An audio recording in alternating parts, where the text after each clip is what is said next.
Welcome to the Know, I'm Mica Burton. And everything's coming up Millhouse for Nintendo these days thanks to soaring sales of the Switch. Apparently their stocks are at their highest point in nearly a decade. The company shares are now worth $284, a value that hasn't been seen by Nintendo since October of 2008, back in the days of the Wii. And Nintendo isn't the only one whose fortunes are going well. The Switch is even helping out retail chains. Best Buy reported during their quarterly earnings statement that the Switch is the main reason they outperformed expectations this quarter. Their stocks are now up 14%, and even Target said in their earnings briefing that Switch helped them lose less money than they thought they would. We've heard that Deus Ex got put on ice by Square Enix thanks to that new Marvel deal, but now rumors are circulating that the sequel to Mankind Divided is actively in the works. This rumor comes from Jim Sterling, who mentioned it on a recent episode of The Podquisition. According to Sterling, the sequel for Mankind Divided was being worked on concurrently with the game, with two teams splitting the work between them, and last he heard, it was still in development. He does acknowledge that the info might be a bit old, however, so there's no telling if this is the case.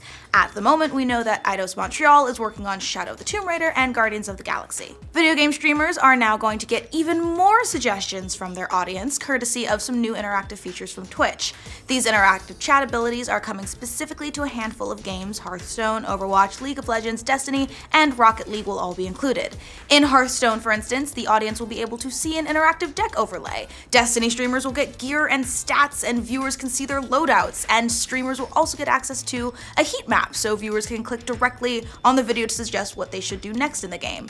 So great, that won't be super annoying at all. These features are entering beta for a handful of streamers, with plans to make them more available at a later point.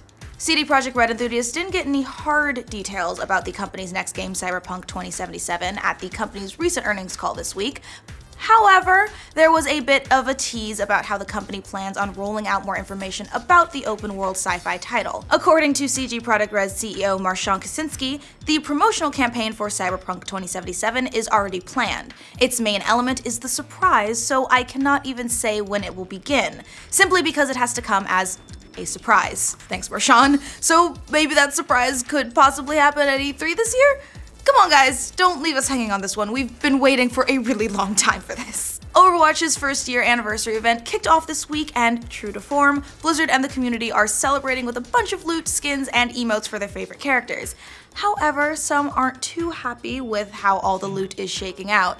One Forbes article in particular is getting a lot of traction online, claiming that it's basically impossible to get all the new loot from the update. The writer claims, thanks to math, that it takes 27 hours of play to unlock one legendary event item from a loot box.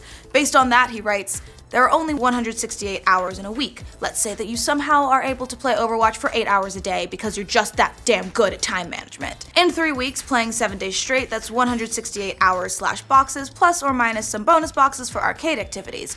To which the Overwatch community was like, yeah, no shit, we knew this all along, thanks dude. So like, what, did you come from For Honor or something? Because that's the last time we heard that argument. Is SEGA about to launch a new subscription service for its games? Well, that's what some are speculating after the term SEGA Forever has been getting registered on various social media pages. SEGA has said that it plans on reviving old franchises in the next few years, which would seem to add to the possibility. And a Twitter user named Bear Kitty, that's so cute, recently discovered a mobile port of the Sega Genesis brawler Comic Zone that's soft-launched in the Philippines. Through the game, Bear Kitty found an option to sign up for something called the SEGA Forever newsletter and received a survey that included a number of old SEGA games. The folks at TechRaptor reached out to SEGA, who said, "We did not have any official comments to share on SEGA Forever for the moment." So at this point, it's just a rumor, but with Microsoft and others diving back into their catalogs, it's not out of the question that SEGA would be doing the same thing. Apparently, Kong Skull Island was full of video game references that nobody noticed. So director Jordan Vogt Roberts took to Twitter recently to point them out for us. The movie, which released in March, had references to the iconic mountain in Journey, as well as a logo that's very Zelda-influenced. Oh, and some helmets in the movie were designed by Vogt Roberts himself, specifically with Mega Man, Metroid, and Mobile Suit Gundam in mind. Vogt Roberts is currently working on the big screen adaptation of Metal Gear Solid, and needless to say, it sounds like he's the perfect person for the job. The first trailer for the upcoming Castlevania series on Netflix has been posted, and it's straight up fan service for anyone who's played the original game. The trailer starts off with someone inserting a Castlevania cartridge into their old school Nintendo, and then an 8-bit menu screen loads up and the player picks Castlevania from a variety of Netflix shows. Finally, we get a short trailer of the actual show, which shows Simon Belmont whipping something into a bloody paste and vowing to kill Dracula as he does, because, you know, Castlevania. The series, which was written by famed comics writer Warren Ellis, debuts on July 7th on Netflix. Looks like the PC Master Race got a shout out in the latest Spider-Man Homecoming trailer. Near the end of the trailer, which thankfully doesn't spoil the whole movie this time, we see Peter's friend on his laptop checking out the tech inside the Spidey suit. And on his laptop, he has a sticker logo of the PC Master Race subreddit. Of course, this was immediately noticed by the subreddit, who posted a still of the trailer. Needless to say, they were excited, well, as excited as the internet can get, and a top-rated comment from Redditor Tebe put it, "We did it, boys and girls. We are finally a cliche in a Hollywood movie." We've got some rumors about who the villains might be in the upcoming Batman movie. According to a post on the DCEU Leaks subreddit, rumored villains for the movie will include Deathstroke, Joker, and Scarecrow. Apparently, director Matt Reeves wants to incorporate multiple enemies into the movie, but don't expect to see them anytime soon. Reeves is still finishing up work on War for the Planet of the Apes and hasn't transitioned over to working on the new Batman movie yet. It's been reported that The Batman won't start production until next year, and it's a safe bet that Warner Brothers wants to get this one right, considering all the hype that will surround a new Batman movie. It's expected to be released in 2019, but you know we'll keep you updated. Today is a big day in the Star Wars universe. The iconic space opera franchise turned 40 years old today, with the release of Star Wars A New Hope in theaters in 1977.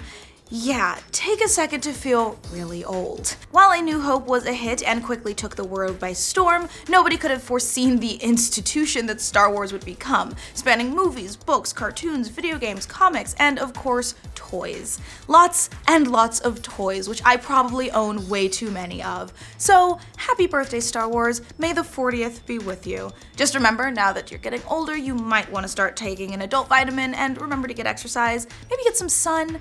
Pick up gardening. Gardening's nice for a nice aged franchise. Well, that's all the news and horrible age jokes we have for you today. For more news from every corner of the internet, remember to like this video, and if you are new around here, subscribe to The Know for more bad jokes. The company's shares are now worth $284, there's no anything after that, just $284. According to a post on the DCEU Leaks subreddit, rumored villains for the movie Reeves is still finishing up work on War for the Planet, won't start production until next year, and it's safe that Warner